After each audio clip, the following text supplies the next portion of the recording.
उत्तरकाशी के सिलक्या टनल पर लगातार रेस्क्यू ऑपरेशन जारी है और मज़दूरों को निकालने के लिए तमाम मशीनरी एकजुट होकर काम कर रही है। किस तरह से प्रिपेयर्डनेस होनी चाहिए, किस तरह से एनडीआरएफ काम करती है, इसको लेकर हमारे साथ बातचीत के लिए मौजूद है एनडीआरएफ के डीआईजी गंभीर चौहान जी। उनसे बात करते हैं। सर, सबसे पहले बहुत बहुत स्वागत है आपका आज तक पर।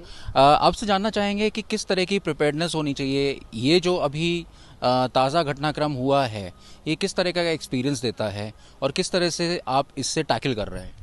अब देखिए, जैसा हम सब जानते हैं कि हिमालय पर्वत जो है वो एक जवान माउंटेन्स हैं, यंग माउंटेन्स हैं, सारे विश्व में सबसे यंग माउंटेन्स हैं। तो ये बड़े फ्रेजाइल हैं, इसके इस तरह की घटनाएं इसमें होती रहती हैं और जिस तरह के अभी निर्माण कार्य चले हुए हैं उससे भी शायद इसमें इसका असर हुआ है।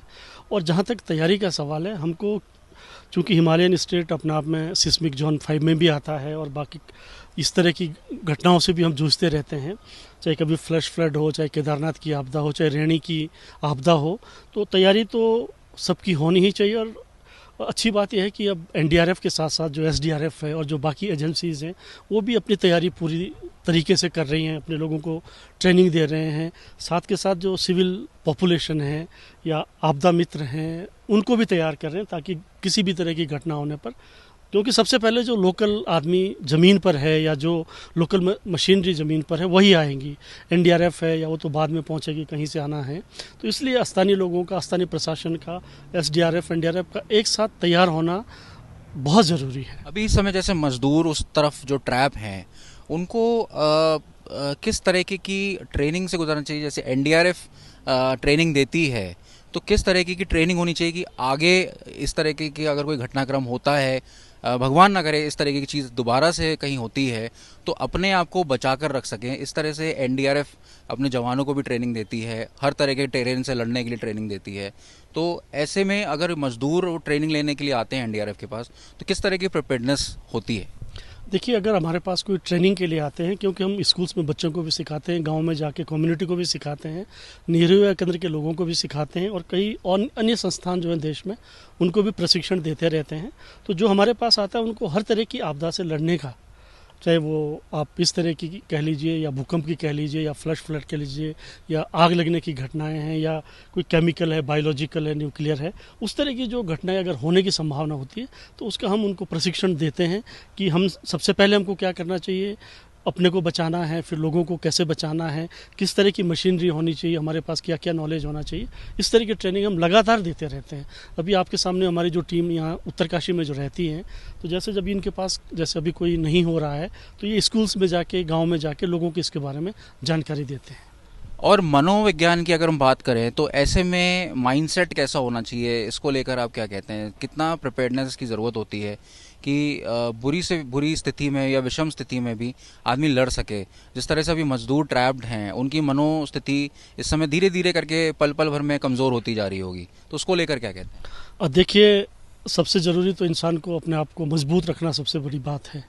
आप चाहे एक सामान्य स्थिति में कह लें या इस तरह की आपदा की स्थिति में है, लेकिन यहाँ पर राहत की बात ये मैं समझ रहा हूँ कि उनसे संपर्क हो चुका है मजदूरों से, उनके पास खाना पीना जा रहा है, ऑक्सीजन जा रहा है और उनसे जो बात हो रही है वो एक सकारात्मक बात है। उनसे जब पूछ रहे हैं कि क्या आपको दवाई चाहिए, तो कोई अभी मेडिकल असिस्टेंस की उनको ज़रूरत नहीं है। इसका मतलब वो फिट हैं और स्वस्थ हैं और हम यही दुआ करते हैं कि उनको मेडिकल की ज़रूरत नहीं पड़े। और जिस तरह से मशीनरी लगी हुई है, जैसा लगभग 50-60 मीटर का स्पान जो है ये टूटा हुआ है और इसमें 20 मीटर के लगभग ये कर भी चुके हैं।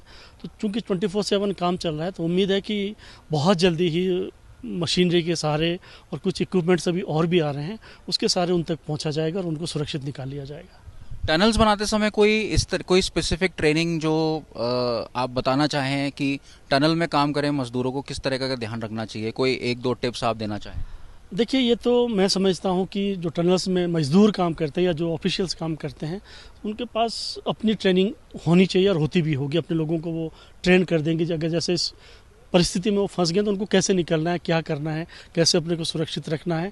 उसके साथ साथ ये भी ज़रूरी है कि उनके पास जो इक्विपमेंट्स हैं, जो उनके कपड़े हैं या उनके जो गियर्स हैं, वो उन अच्छे भी होने चाहिए और उसका ज्ञान भी उनको होना चाहिए कि अगर कोई परिस्थिति ख़राब होती है तो उसको कैसे यूज़ करना है और अपने आप को भी और अपने साथी को भी कैसे बचाना है। आपने हमें समय दिया इसके लिए बहुत बहुत धन्यवाद चौहान साहब।